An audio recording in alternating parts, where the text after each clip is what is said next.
Hello दोस्तों।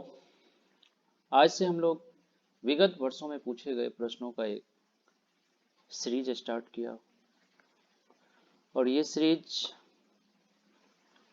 हम लोग पहले बाल्यावस्था एवं बाल विकास से रिलेटेड जितना भी सवाल है, सी टेट हो या यूपी टेट हो, बिहार टेट हो, राजस्थान टेट हो या जितने भी टेट है, सभी स्टेट का अलग अलग टेट होता है।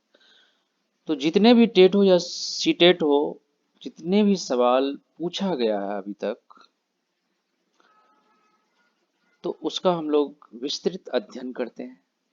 और अगर आप लोगों को मैं बता दूं कि ये पिछला सवाल जो होता है ना, जो पूछा गया है, अगर इसका सही ढंग से अध्ययन किया जाए ना, तो 70% तो यहीं से सवाल पूछा जाता है। अगर इसको आप अच्छे से पढ़ के जाते हैं ना, तो 30 में से कंफर्म में 20 प्लस तो आएगा ही आएगा। तो हम लोग आज से एक सीरीज स्टार्ट करते हैं बाल्यावस्था एवं बाल विकास का, और इसमें जितने भी विगत वर्षों में पूछा गया सवाल है, सभी का बारी बारी से अध्ययन करेंगे। तो आप लोगों को कैसा लगता है ये सीरीज, आप लोग कमेंट बॉक्स में जरूर बताएंगे। तो चलिए हम लोग शुरू करते हैं। तो पहला क्वेश्चन है, इसमें दिया हुआ है, पहला क्वेश्चन दिया हुआ है कि बाल्यावस्था की अवधारणा से आप क्या समझते हैं। बाल्यावस्था की अवधारणा से आप क्या समझते हैं। तो इसके लिए सबसे पहले तो हम लोगों को पता होना चाहिए बाल्यावस्था होता है क्या। अवस्था के बारे में पता होना चाहिए। अगर वो पता नहीं होगा तो कैसे पकड़ पाइएगा बाल्यावस्था होता क्या है या क्या कहते हैं। तो यही कह रहा है क्वेश्चन, बाल्यावस्था की अवधारणा से क्या अभिप्राय। तो बाल्य अवस्था यानी अवस्था जो होता है ना, मुख्य रूप से 3 प्रकार का होता है। वैसे 5-6 प्रकार होता है, अभी हम लोग सारे अवस्था के बारे में जानेंगे। एक होता है शैशवावस्था, दूसरा होता है बाल्यावस्था, तीसरा होता है किशोरावस्था। ये मुख्य 3 प्रकार से होता है। शैशवावस्था को 0 से 2 वर्ष तक, 0 से 2 वर्ष तक शैशवावस्था माना जाता है। और बाल्यावस्था भी, बाल्यावस्था को भी 2 भागों में मुख्य रूप से बांटा गया है, वैसे 3 भाग भी कह सकते हैं। एक होता है प्रारंभिक बाल्यावस्था, मध्य बाल्यावस्था, उत्तर बाल्यावस्था। तो प्रारंभिक बाल्यावस्था को 2 साल से लेकर के 6 साल तक के बीच रखा गया, यानी 2 साल से लेकर के 6 साल के जो बच्चे होते हैं ना, उसको प्रारंभिक बाल्यावस्था के अंतर्गत रखा गया है। 6 से 10 मध्य बाल्यावस्था और 10 से 12 उत्तर बाल्यावस्था। यानी टोटल बाल्यावस्था का जो हुआ वह एज हुआ वह 2 से 12 तक हुआ। 2 से 12 तक के बच्चे को हम लोग बाल्यावस्था के अंतर्गत रखते हैं। उसके बाद होता है किशोरावस्था, जो कि 12 से 18 साल। 12 से 18 को किशोरावस्था भी बोलते हैं। किशोरावस्था के बाद होते हैं युवावस्था। युवावस्था 18 से शुरू होता है और ये 30 तक होता है। किसी किसी में 25 भी रहेगा, 30 रहेगा। 18 से 30 तक युवावस्था। प्रौढ़ावस्था होता है जो कि 30 से 60। 30 से 60 को प्रौढ़ावस्था बोलते हैं और 60 से ऊपर वाले को वृद्धावस्था बोलते हैं। तो ये सारा अवस्था था। अब हम लोग इस सवाल को देखते हैं। इसको बनाने के लिए सबसे पहले ऑप्शन पढ़ना होगा। ऑप्शन में देखते हैं क्या क्या दिया हुआ। तो यह कह रहा है कि बाल्यावस्था की अवधारणा से आप क्या समझते हैं। अब पढ़ो, बाल्यावस्था तो समझ गया, 2 से 12 साल के बच्चे को बाल्यावस्था के अंतर्गत रखते हैं। तो 2 साल, 2 से लेकर 12 साल के बच्चे क्या क्या कर सकते हैं, वही से है सवाल। यह विभिन्न सांस्कृतिक संदर्भों में सार्वभौम रूप से समान होता है। ये तो गलत हो जाएगा भैया, सार्वभौम रूप से समान कभी हो ही नहीं सकता है। सब वो करेगा ऐसा होगा ही नहीं। तो ये तो पहले ही गलत हो जाएगा, उसको काट देता है। समकालीन सामाजिक संरचनावादी मनोवैज्ञानिकों के अनुसार यह एक सामाजिक संरचना है। इसको छोड़ते हैं, आगे देखते हैं। यह है कि बच्चे दुष्ट रूप में पैदा होते हैं। भैया ये तो सबसे पहले ही गलत हो जाएगा, दुष्ट रूप में बच्चे कभी पैदा ही नहीं होते। तो ये तो पहले ही कट जाएगा। यह कि बच्चे शून्य से शुरुआत करते हैं और उनके गुण पूरी तरह से शुरुआत करते हैं और उनके गुण पूरी तरह से परिवेश द्वारा निर्धारित। पूरी तरह से कभी नहीं होगा भैया, पूरी तरह से इस एज में, बाल्यावस्था में कभी होता ही नहीं। तो इसका आंसर बी हो जाएगा। यह समकालीन सामाजिक संरचनावादी मनोवैज्ञानिकों के अनुसार यह एक सामाजिक संरचना है। तो यह बाल्यावस्था जो होता है ना, यह एक सामाजिक संरचना है। समाज के हिसाब से ही वह बालक उस एज में आगे बढ़ता है, जैसा समाज होता है उस तरह का उसका व्यवहार हो जाता है। अगला क्वेश्चन हम लोग दूसरा नंबर देखते हैं। कह रहा निम्नलिखित में से कौन सी मध्य बाल्यावस्था की विशेषता भी हम आप लोगों को बताएं कि बाल्यावस्था के 3 प्रकार होते हैं, प्रारंभिक बाल्यावस्था, मध्य बाल्यावस्था और उत्तर बाल्यावस्था। तो कह रहा निम्नलिखित में से कौन सी मध्य बाल्यावस्था की विशेषता है। ये सवाल ध्यान से देखो, पूछा गया है भैया दिसंबर 2019 में, पेपर 2 में पूछा गया, दिसंबर 2019 में पूछा गया। और ये सवाल भी देखो, ये भी दिसंबर 19 में ही पूछा गया, ये दोनों सवाल पूछा गया है दिसंबर 19 का, सीटेट का सवाल है। तो निम्नलिखित में से कौन सी मध्य बाल्यावस्था की विशेषता है। तो फिर से हम लोग ऑप्शन देखेंगे। ऑप्शन के हिसाब से देखो भैया, सबसे पहले तो निगेटिव जो होगा ना उसको तो छांट ही दो, उसको सबसे पहले काट देना है। अब यहाँ देखो मध्य बाल्य अवस्था की विशेषता क्या है, तो हम आप लोगों को बताए थे कि मध्य बाल्य अवस्था 6 से 10 साल के बच्चे को कह सकते हैं। तो वो उसका क्या विशेषता है, उस एज में क्या करता है उसके बारे में कह रहा है। शारीरिक वृद्धि एवं विकास बहुत तेज गति से होता है। भैया ये जो होता है ना, ये शैशवावस्था एवं प्रारंभिक अवस्था में होता है, ये प्रारंभिक अवस्था में होता है लेकिन मध्य बाल्यावस्था में नहीं होता है, तो ये तो नहीं जाएगा। अमूर्त रूप से सोचने तथा वैज्ञानिक, भैया कभी भी वैज्ञानिक तर्क उस एज में दे ही नहीं सकता है यार, नहीं देगा उस एज में, कभी भी वो वैज्ञानिक तर्क की बात कर ही नहीं सकता, ये भी घटेगा। अगला देखते हैं, बच्चे तार्किक एवं मूर्त रूप से सोचना प्रारंभ कर देते हैं, इसको छोड़ते हैं, अगला देख लेते हैं। अधिगम मुख्य रूप से संवेदी एवं चालक गतिविधियों द्वारा घटित होता है, ये नहीं होगा, इसका आंसर सी नंबर होगा। बच्चे तार्किक एवं मूर्त रूप से सोचना प्रारंभ, यानी 6 से 10 साल के बीच में जो है ना वो सोचना प्रारंभ कर देता है, तर्क तर्क वाला प्रश्न करने लग जाता है उसको। अगला है क्वेश्चन, ये भी सीटेट दिसंबर 19 में पूछा गया। निम्नलिखित अवधि में से किसमें शारीरिक वृद्धि एवं विकास तीव्र गति से घटित होता है।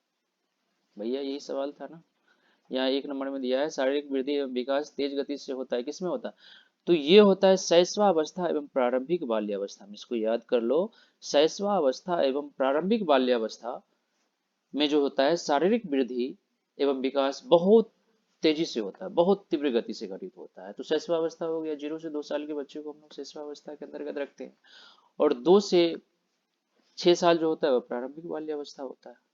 तो कह सकते हैं 0 से 6 साल के बीच जो होता है ना वह शारीरिक वृद्धि एवं विकास बहुत तेजी गति से बैठ होता है। 6 महीना के बाद बच्चे लेटने लगता है, 1 साल में चलने लगता है, बहुत तेजी गति से होता है इस एज में। विकास जो होता है ना शारीरिक, वो बहुत तेजी गति से होता है, तो इसका आंसर हो जाएगा शिशुअवस्था में प्रारंभिक बाल्यावस्था। अगला क्वेश्चन हम लोग देखते हैं, 4 नंबर क्वेश्चन है, ये भी सीटेट जुलाई 2019 में पूछा गया। निम्नलिखित में से कौन विकास के व्यापक आयामों की सही पहचान करता है। इसमें कह रहा है कि विकास के व्यापक जो होता है, विकास सबसे पहले विकास क्या होता है, विकास के बारे में अगर जान जाओगे, हम बताए भी है, बहुत सारा वीडियो मेरे चैनल पे डाला हुआ है, विकास का भी वृद्धि का भी। तो विकास जो होता है ना वह शारीरिक मानसिक सामाजिक जो वृद्धि होता है ना उसको विकास कहते हैं, सामाजिक रूप से भी विकास होता है। तो यहाँ पे विकास का जो व्यापक आयामों होता है ना, मतलब क्या क्या होता है, किस किस तरह से विकास हो सकता है। तो विकास देखो, विकास भैया शारीरिक तो होता ही है, संज्ञानात्मक विकास भी होता है, संज्ञानात्मक के बारे में हम लोग आगे पढ़ेंगे भी, और बहुत सारा सवाल है भी, हम कभी बताएंगे भी आपको। जीन पियाजे का संज्ञानात्मक सिद्धांत दिया है, उसके वायगोत्स्की ने भी संज्ञानात्मक का सिद्धांत बताया है। उसके बाद सामाजिक विकास होता है और संवेगात्मक विकास होता है। व्यक्तित्व विकास नहीं होता भैया इसमें, व्यक्तित्व विकास में व्यक्तित्व का विकास को आध्यात्मिक भी नहीं दिया गया, इसीलिए ये तीनों ऑप्शन कट जाएगा और इसका हो जाएगा बी नंबर से। अब अगला हम लोग 5 नंबर का देखते हैं।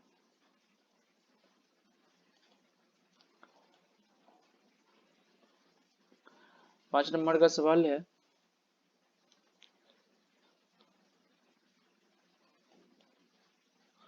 पांच नंबर में वह अवधि जो वयस्कता के संक्रमण की पहल करती है उसे क्या कहते हैं? क्वेश्चन बहुत आसान है। सबसे पहले देखो, क्वेश्चन बहुत ही इजी वे में सॉल्व हो जाएगा अगर क्वेश्चन को समझ गया तो। प्रश्न समझने के लिए आना चाहिए। अगर प्रश्न समझ गया ना तो भैया वो प्रश्न बनेगा ही बनेगा। सबसे पहले तो यहाँ प्रश्न समझ ही नहीं पाता है बच्चे को, तो हम लोगों को प्रश्न समझना है। यह कह रहा है कि वह अवधि जो वयस्कता, वयस्कता क्या होता है? वयस्क हम बताए थे ना, किशोरावस्था के बाद होता है। तो किशोरावस्था जब होता है उसके बाद ही वयस्क होगा ना।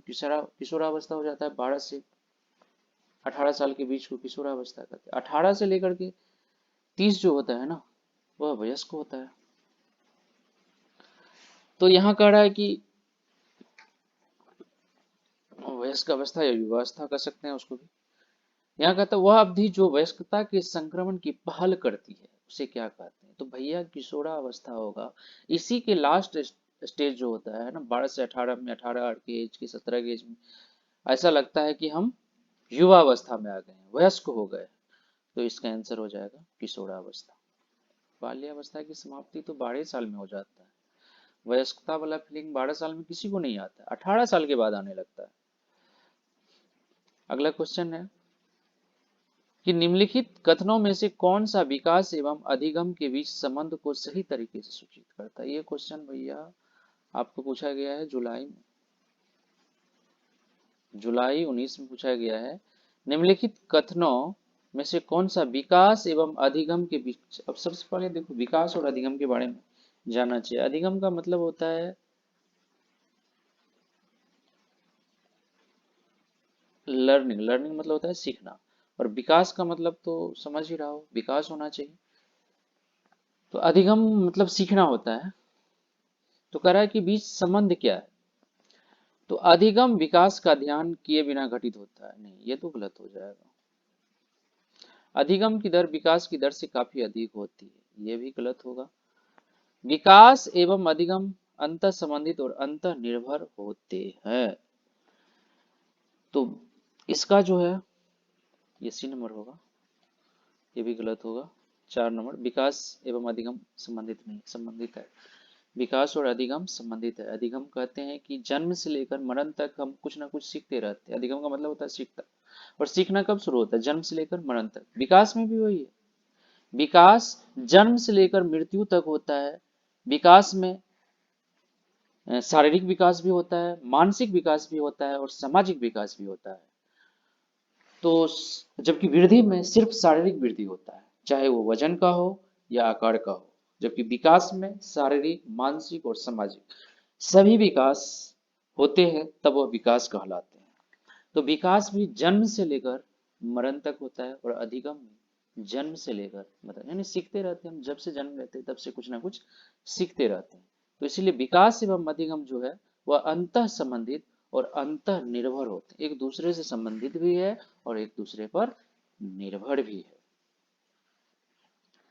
अगला सवाल है 7 नंबर का, ध्यान दो आप लोग। प्रारंभिक बाल्यावस्था इस अवधि की ओर संकेत करता है। बहुत आसान है, हम पहले से बता दिए हैं। बाल्यावस्था का 3 प्रकार का, प्रारंभिक, मध्य और उत्तर। प्रारंभिक को हम बता दिए थे कि 2 से 6 साल के बच्चे को। तो इसमें देखो ऑप्शन है कहीं 2 से 6 कहीं है ही नहीं, तो क्या होगा? क्वेश्चन गलत है क्या? नहीं, फिर भी हम लोग ऑप्शन बेस्ड देखेंगे क्या होगा। तो यहाँ देखो जन्म से तो कभी होगा ही नहीं भैया, जन्म से तो कभी भी बाल्यावस्था होता ही नहीं, वो शैशवावस्था हो जाता है। तो ये तो दोनों सबसे पहले कट जाएगा। और 6 से 12 वर्ष तक हमेशा क्या कहलाता है? उत्तर, उत्तर बाल्यावस्था। 6 से 12 तक वाले को उत्तर बाल्यावस्था कहते हैं। तो 3 से 8 तक जो है ना, ये इसका आंसर सटीक है। ऑप्शन बेस्ड वैसे होता क्या है 2 से 6 वर्ष तक, ऑप्शन बेस्ड 3 से 8 वर्ष तक होगा। विकास का सिर सिर पदाभिमुख दिशा सिद्धांत व्याख्या करता है कि विकास इस प्रकार आगे बढ़ता है। अब यह सीटेट 2016 में पूछा, 2016 पेपर 1 में पूछा गया है कि विकास का सिर्फ पदाभिमुख दिशा सिद्धांत व्याख्या करता है कि विकास किस प्रकार आगे बढ़ता है, कैसे आगे बढ़ता है। सिर से पैर की ओर की, ग्रामीण से शहरी क्षेत्र की ओर की, समान से विशिष्ट कार्य की ओर की, निम्न में एकीकृत कार्यों की ओर। तो इसका आंसर होगा भैया सिर से पैर की ओर, नीचे से ऊपर की ओर विकास होता है। ठीक है, जन्म से लेकर मरण तक सिर से पैर की ओर विकास होता है। सिर से सिर से पैर की ओर विकास होते रहता है, हमेशा विकास जो होता है वह सिर से पैर की ओर होगा। शैशवा काल की अवधि क्या है? अब लो यार भैया, पहले ही बताया है कि जन्म से 2 वर्ष तक क्या होता है, शैशवा काल होगा। निम्नलिखित में से कौन सा कथन विकास और अधिगम के बीच संबंध को सर्वश्रेष्ठ रूप से जोड़ता है? विकास और अधिक, ये क्वेश्चन है, वहां ऊपर में भी पूछा गया। ठीक है, ये क्वेश्चन और वो लगभग में सेम है। यहाँ निम्नलिखित में से कौन सा कथन विकास और अधिगम के बीच संबंध को सही तरीके से सूचित करता है? विकास एवं अधिगम के बारे में बता दी। विकास एवं अधिगम अंतर संबंधित और अंतर निर्भर होता है, यही क्वेश्चन यहाँ फिर से डाल दिया है कि निम्नलिखित में से कौन सा कथन विकास और अधिगम के बीच संबंध को सर्वश्रेष्ठ में जोड़ता है? दिया है विकास अधिगम से स्वतंत्र है, गलत है। अधिगम विकास के पीछे रहता है, ये भी नहीं होगा कभी। अगला है अधिगम और विकास समानार्थक परिभाषित शब्द है, कभी नहीं होगा भैया, ये भी गलत होगा। डी इसका सही होगा, अधिगम और विकास एक जटिल तरीके से अंतर संबंधित, संबंधित तो होगा ही, ये दोनों संबंधित है, विकास और अधिगम दोनों अंतर संबंधित है। अगला क्वेश्चन 11 नंबर का हम लोग देखते हैं। निम्नलिखित में से कौन सा आयु समूह परवर्ती बाल्यावस्था श्रेणी के अंतर्गत आता है? देखो, परवर्ती का मतलब होता है बाद, उत्तर। परवर्ती का मतलब होता है बाद, परवर्ती का मतलब पहले नहीं होता, बाद होता। उत्तरवर्ती का मतलब पहले, परवर्ती मतलब बाद। तो निम्नलिखित में से कौन सा समूह परवर्ती बाल्यावस्था यानी उत्तर बाल्यावस्था यानी बाद वाली बाल्यावस्था कौन सा है? तो वह 6 से 12 होता है। 6 से 12 नहीं दिया है, लेकिन 6 से 11 वर्ष दिया है, तो ये हो जाएगा इसका आंसर से। संज्ञानात्मक विकास निम्न में से किसके द्वारा समर्पित होता है? तो सबसे पहले संज्ञानात्मक विकास का सिद्धांत जो है वह 2 वैज्ञानिक ने दिया है, एक है जीन पियाजे और दूसरा है वाइगोत्स्की। जीन पियाजे ने कहा है कि संज्ञानात्मक विकास जो होता है ना वह परिपक्वता पर आधारित होता है, परिपक्वता या अनुभव पर आधारित होता है, जबकि वाइगोत्स्की ने कहा है कि सामाजिक कारकों का पर निर्भर होता है। सामाजिक कारक जो होता है उस पर होता है निर्भर संज्ञानात्मक विकास। तो हम लोग इसमें देखते हैं क्या क्या दिया है, ऑप्शन बेस्ड छांटेंगे, आगे हम लोग पढ़ेंगे डिटेल से भी वाइगोत्स्की का भी संज्ञानात्मक विकास का सिद्धांत और जीन पियाजे का भी संज्ञानात्मक विकास का सिद्धांत। करा जितना संभव हो उतनी आवृत्ति से संगत और सुनियोजित परीक्षाओं का आयोजन करना। अगला ऑप्शन है उन गतिविधियों को प्रस्तुत करना जो पारंपरिक पद्धतियों को सुदृढ़ बनाती है। एक समृद्ध और विविधतापूर्ण वातावरण उपलब्ध कराना। सहयोगात्मक सहयोगात्मक की अपेक्षा वैयक्तिक गतिविधियों पर अधिक ध्यान केंद्रित। भैया ये तो सबसे पहले नहीं होगा, ये तो कटिए जाएगा क्योंकि सहयोगात्मक की अपेक्षा कर दिया इन्होंने, ऐसा होगा ही नहीं संज्ञानात्मक विकास में। एक समृद्ध और विविधतापूर्ण वातावरण उपलब्ध कराना, उन गतिविधियों को प्रस्तुत करना जो पारंपरिक पद्धतियों को सुदृढ़ बनाती है। उसके बाद जितना संभव हो उतनी आवृत्ति से संगत और सुनियोजित परीक्षाओं का आयोजन करना, ये सब होगा नहीं। जितना संभव हो उन गतिविधियों की, ये भी नहीं होगा, इसमें होगा एक समृद्ध और विविधतापूर्ण वातावरण उपलब्ध कराना, संज्ञानात्मक विकास कहलाता है। अब मानव विकास क्या है, सीटेट 14 में पूछा गया है, मात्रात्मक होता है कि गुणात्मक होता है कि कुछ सीमा तक अपमाननीय होता है? ये तो भैया सबसे पहले गलत होगा, डी जाएगा, ए और बी।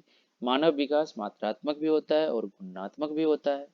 मानव विकास मात्रात्मक मतलब होता है कि वजन और आकार, और गुणात्मक हो गया कि सामाजिक मानसिक, तो ये दोनों होता है। मानव विकास जो होता है ना वह मात्रात्मक भी होता है और गुणात्मक होता है, जबकि वृद्धि सिर्फ और सिर्फ मात्रात्मक होता है। अगर कह देता है कि मानव वृद्धि क्या होता है तो वह सिर्फ मात्रात्मक होता है, जबकि मानव विकास मात्रात्मक और गुणात्मक दोनों होता है। अब फिर यहाँ दिया है निम्न में से किसका मिलान उचित है, सीटेट 13 में पूछा गया है। शारीरिक विकास बराबर मतलब वातावरण से रिलेटेड है, संज्ञानात्मक विकास परिपक्वता से रिलेटेड है, सामाजिक विकास वातावरण से है, संवेगात्मक विकास परिपक्वता से है। तो यहाँ पे सही आंसर हो जाएगा आपका सी, सामाजिक विकास वातावरण से संबंधित है। उसके बाद है थर्स्टन थर्स्टन तथा लिकर्ट निम्न में से किसके मापन से संबंधित है? थर्स्टन तथा लिकर्ट किससे के मापन से संबंधित है? तो इसका आंसर हो जाएगा अभिवृत्ति। अभिवृत्ति को विकास भी बोलता है, याद रखिए। अभिवृत्ति को विकास भी बोला जाता है, ठीक है। अभिवृत्ति को विकास भी बोलते हैं। विकास के किस काल को अत्यधिक दबाव और तनाव का काल कहा जाता है, कहा गया है? भैया सबसे पहले किशोरावस्था जो होता है ना, 12 से 18, इसमें सबसे ज्यादा तनाव में रहता है बच्चे, ये तनाव का काल भी कहा जाता है इसको, किशोरावस्था। अत्यधिक दबाव और तनाव में रहता है किशोरावस्था में। मानव विकास को क्षेत्रों में विभाजित किया जाता है, कह रहा है कितने क्षेत्रों में इसको विभाजित किया जाता है मानव विकास को? तो इसका आंसर हो जाएगा आपको इसमें, देखिए आध्यात्मिक, तुम पहले भी एक सवाल और था इस तरह का, आध्यात्मिक बताए थे, उसमें नहीं होगा, तो आध्यात्मिक ये और ये दोनों कटिए जाएगा, और व्यक्तिक भी नहीं होगा, जबकि यहाँ ये हो जाएगा डी नंबर, मनोवैज्ञानिक होगा, मनोवैज्ञानिक, संज्ञानात्मक, संवेगात्मक और शारीरिक। तो इसका आंसर हो जाएगा डी नंबर।